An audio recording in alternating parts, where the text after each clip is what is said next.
যখন নামাজে দাঁড়ান আসমানের রহমতের ফেরেশতা মাথার উপর ছায়া হয়ে দাঁড়ায়, আপনার পক্ষ হয়ে আল্লাহর কাছে মাফ চাইতে থাকে, আল্লাহ ওকে মাফ করে দাও, আল্লাহ ওকে মাফ করে দাও, ওর গুনাহগুলা মাফ করে দাও, ওর সিজদাকে কবুল করো, ওর তসবিহকে কবুল করো। আপনি একজন আপনার পক্ষে ফেরেশতা হয়ে দাঁড়ায় আপনার পক্ষে কথা বলার জন্য। সুবহানাল্লাহ। দিন শেষে আমরা নিজেদের পায়ে নিজেরা কি মারি? বা একটু জোরে বলেন, দিন শেষে আমরা নিজেদের পায়ে নিজেরা কি মারি? কুড়াল মারি। পরকীয়া সমাজের জন্য ভালো না খারাপ? জোরে বলেন।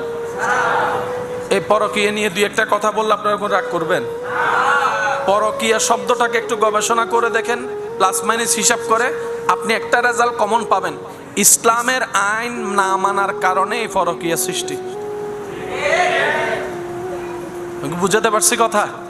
মা বাবা বৃদ্ধাশ্রমে আছে না, এই শব্দ নিয়ে গবেষণা করে দেখেন, ইসলাম না মানার কারণে এই সৃষ্টি, এই ঝামেলা সৃষ্টি। ইসলাম যত মানব সমাজ সুন্দর, পরিবার সুন্দর। এবার এখানে একটা কমন কথা আপনারা শুনেন, সবাই করে, আমি একজনে না করলে কি হবে? সবাই তো একরকম, আমি একজন ভালো হয়ে লাভ কি?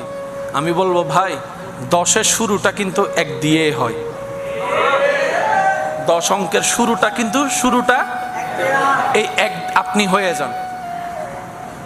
বেনামাজির সাথে চলতে গেলে বেনামাজি হবে, আর নামাজির সাথে চলতে থাকলে আপনিও একদিন নামাজি হয়ে যাবেন নিজের অজান্তে। সেজন্য কত সুন্দর বলে, হয়তো নামাজিকে বন্ধু বানান, না হয় নামাজকে বন্ধু বানান। হয়তো নামাজিকে বন্ধু বানান, না হয় নামাজকে বন্ধু বানান। নামাজিকে বন্ধু বানালে আপনার নামাজ ছুটবে না, আপনার মাধ্যমে আরেকজন নামাজি হয়ে যাবে। আর আপনি যখন নামাজকে বন্ধু বানাবেন, আপনি নামাজি হওয়ার কারণে বেনামাজিও আপনার সাথে চলতে চলতে নামাজি হয়ে যাবে। হয়তো নামাজকে বন্ধু বানান, আর না হয় নামাজিকে বন্ধু বানান। ইসলাম এত সুন্দর করে সাজিয়ে দিয়েছেন, এর উপর আর কোনো জীবন বিধান হয় না। আপনি দেখেন 100 মনীষীর জীবনী বাজারে অ্যাভেলেবেল পাওয়া যাচ্ছে। লেখনেওয়ালা যিনি লিখেছেন, ওনার ধর্মকে সম্মান রেখে উনি কাজটা করেছেন, কিন্তু 1 নম্বরে কারো নাম লেখে নাই, আপনার আমার নবীর নামকে লিখেছেন। সুবহানাল্লাহ। ওনার গবেষণায় বলতে বাধ্য, নবী রাহমাতুল লিল আলামিনের মতো এই সৃষ্টি জগতে কেউ হয় নাই, কেউ হবে না। লাম ইয়াতি নাযিরু কাফি নাযারিন মিসলে তুনা শুধু পায়দা জানা। চিৎকার বলুন সুবহানাল্লাহ। এটা অনলি ওয়ান, একজন, যার কোনো দ্বিতীয় আল্লাহ কাউকে বানাই নাই, তিনি আমাদের নবী রাহমাতুল লিল। জোরে বলতে হবে, তিনি আমাদের নবী রাহমাতুল লিল। আসুন, এই একটা জিনিস আমরা যেন এখান থেকে নিয়ে যেতে পারি। কে মানলো না জানার দরকার নাই, আমি যদ্দূর পারি চেষ্টা করব। আমি কাউকে বলছি না, পালন করতেই হবে।